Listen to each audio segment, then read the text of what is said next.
You said before, there already is a 1-0 lead for Joe here. Due to the team sheet error, on Marco's side of the field, we are seeing that Thunderous Incarnate form coming out, as well as that Zacian. And then on Joe's side, the Colossal paired with the Rillaboom to start off with. Yeah, Rillaboom, really interesting support here, but I think it makes a lot of sense, right? Typically, when you see Colossal, you expect it to be paired with maybe something like Dragapult immediately, but Marco actually has that Gastrodon on his team composition, so I think what Joseph was going for here was, hey, if you lead that Gastrodon, I can just put on pressure immediately with something like a Grassy Glider or Wood Hammer onto the Gastrodon, and if you don't lead the Gastrodon, I can just switch out here immediately.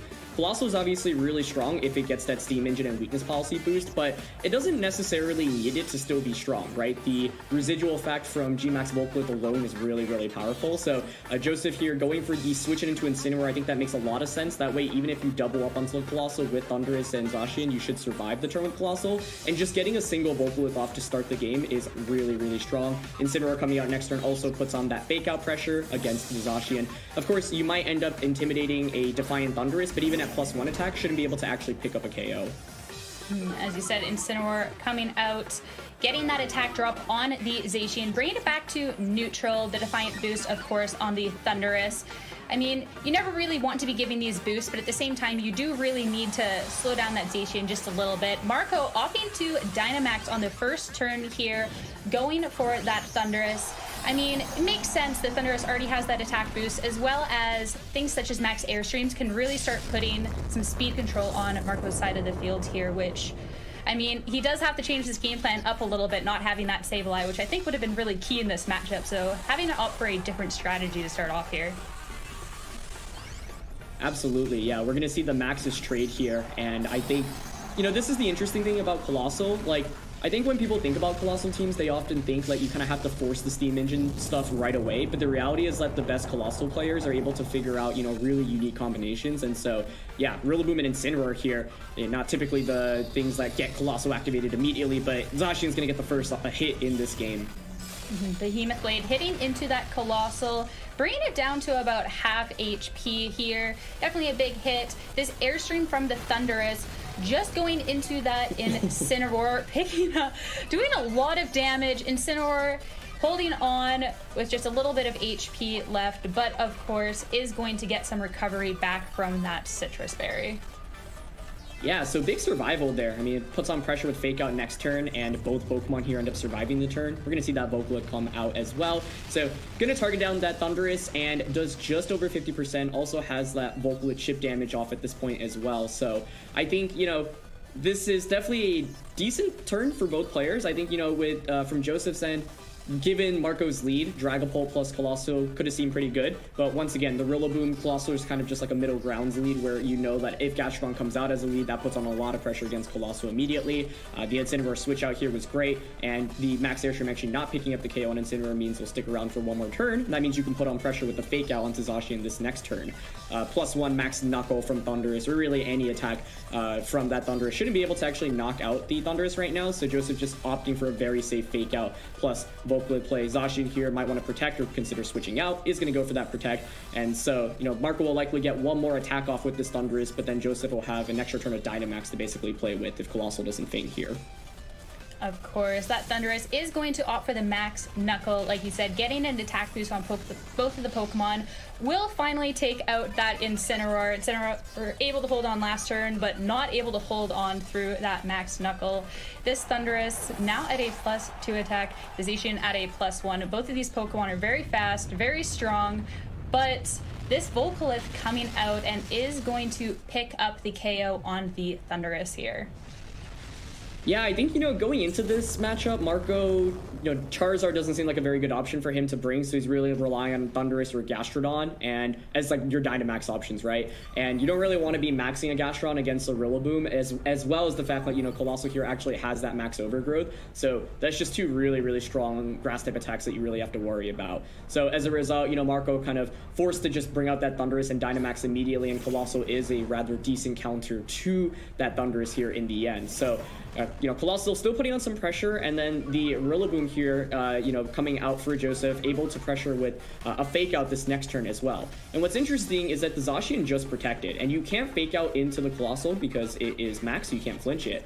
So here, there's a really important decision. Do you target the Zacian with just a Fake Out or a Max Flare? Because Marco presumably has that Gastrodon in the back.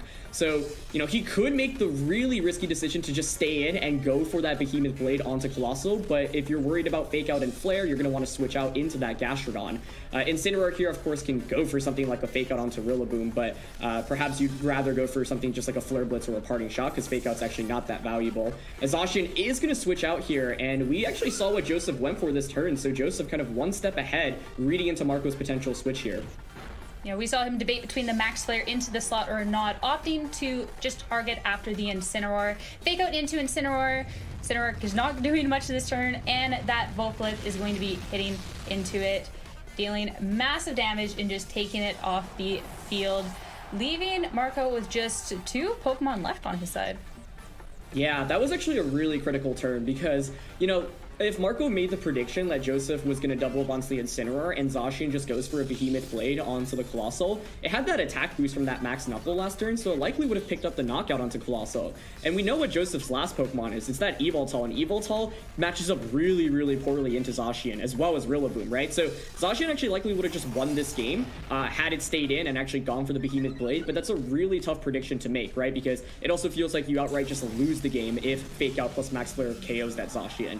So Marco, you know, not willing to really want to gamble there, and the Gastrodon normally a pretty good switching into that Flare, but Joseph makes a really good read and doubles up onto the Incineroar slot, really expecting that Zacian to switch out that turn, and that definitely gives him a really, really big advantage now. So Dynamax is over. You know, you've got Rillaboom out against the Gastrodon. That's really strong, especially because the Gastrodon here, you know, doesn't have that Rindo Berry, so you can knock it out very easily here.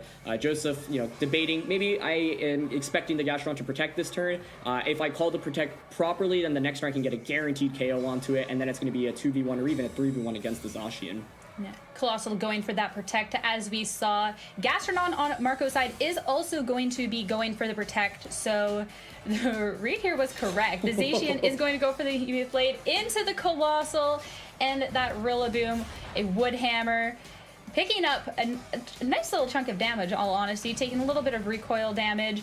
That damage, though, combined with the G-Max Volplip Rocks is definitely going to start adding up here. There's a little bit of recovery, but the damage output is just a bit bigger than that recovery, and all you need to do is keep chipping that Zacian away here. Yeah, exactly. And now it feels like Marco's in a really, really tough position because Joseph has basically made the right prediction 2 turns in a row, and Marco hasn't really been able to get anything out of it. We see the leftovers here on the Gastrodon, so we know it's just going to feint to any grass-type attack, and with the Zacian not even opting to target the Rillaboom last turn, like Rillaboom here is in a really, really safe spot. So I think now you can just go for, the Grassy Glide, opt to just, get that 1-hit KO onto Gastrodon, and then it's really tough for Zacian to actually fight back from this because you're going up against 3 different Pokemon. Maybe you could pick up 1 KO, but at this point, its HP is just so low. That's why that Volplip early game is so important. If you can knock out your opponent's Dynamax Pokemon early on, and to make everything else that's not Dynamax take, that Volplip chip damage, it just adds up so quickly. And so despite Steam Engine and Weakness Policy not even going off in this game, Colossal still just, putting in a lot of work. And so here I think Marco's in a really tough slot. I think you probably want to try to go for the double protect with Gastrodon and then try to crit like a Behemoth Blade onto Rillaboom. If you don't get that, it feels like the numbers advantage is just too big for Joseph, and Joseph will take over the game. So let's see if the Gastrodon goes for a double protect here. Oh, it doesn't. Opts not to, so that Grassy Glide, 4 times effectiveness. It's definitely picking up that KO. Gastrodon going down. This Zacian is left in a 3v1 situation. Going for that Behemoth Blade. I mean, Zacian doesn't have any spread damage moves. It is going to have to target each one of these Pokemon one by one. It does a huge hit into this Yveltal, but doesn't pick up this KO. And, I mean, Zacian's such a strong Pokemon, but I definitely think it has put in a little bit of a pinch here. Yeah, exactly. And I think it's really about how those 2 back-to-back turns that Joseph made, reading into the switch and then also reading into the protect from Gastrodon. Now he is in a game-winning position. There's just no way the Zacian on the opposing side can actually do enough damage to everything right now. So, he's just switching out. I think you can play this in multiple different ways. You could cycle the Rillaboom out for Fake Out, reset that terrain. But at this point, like you mentioned, without any spread type damage, like, the opposing side here is just going to get guaranteed damage turn after turn after turn. And so at this point, I think if you're Marco, your path to victory is maybe hoping that your opponent, makes the wrong switches and protects needlessly. But at this point, Joseph can just cycle that Rillaboom back in for that fake out. I love how he's playing this, Sucker Punch just for guaranteed damage before he feints. You get the Rillaboom back in, go for the fake out. And yeah, despite Zacian actually matching up pretty well individually against all of these Pokemon, it's just kind of too far behind to really pull off the comeback, I think, at this point. And Joseph made the perfect play once again by going for that switch out. Now you reset that terrain and you put on that pressure with fake out. So Zacian probably protects this next turn, but you're not going to be a Rillaboom with that Wood Hammer and that Seed, as well as Colossal, which can obviously just Heat Wave for the win. So, Joseph playing correctly here in this endgame to just secure the victory. Yeah, like you said, Zacian just so strong against each one of these Pokemon. It's just a little too late here. I mean, it's already severely damaged into the yellow. It is going to go for a Protect just to bypass this Fake Out that could be coming out on Joe's side. Sure enough, the Fake Out. Nothing's really going to happen this turn. All the Pokemon will get a little bit of recovery back from this grassy terrain. But, she said, next turn, all Joe needs to do is double hit into this Zacian and hopefully just clean it up here. I think your best bet here, if your Marco is hoping for a Heat Wave miss and maybe critting a Behemoth Blade onto Rillaboom, I'm not even 100% sure that actually picks up the KO, but that at least gives you, a small window of opportunity. So you should target the Rillaboom here because the Colossal's moveset, it doesn't have Earth Power, which is 100% accurate. Heat Wave can miss here. So it is going to be Behemoth Blade. If it's a crit and a miss, actually, and the crit's enough to pick up the KO, that actually would win Marco the game. So let's see. Opposite hit into the Colossal. So close to picking up that KO, but Colossal hanging on there with just a little bit of HP. That Wood Hammer coming out from the Rillaboom is going to finish this Zacian off. I mean, Zacian out here tried its best, but unfortunately just too many Pokemon to try and go after and wasn't quite able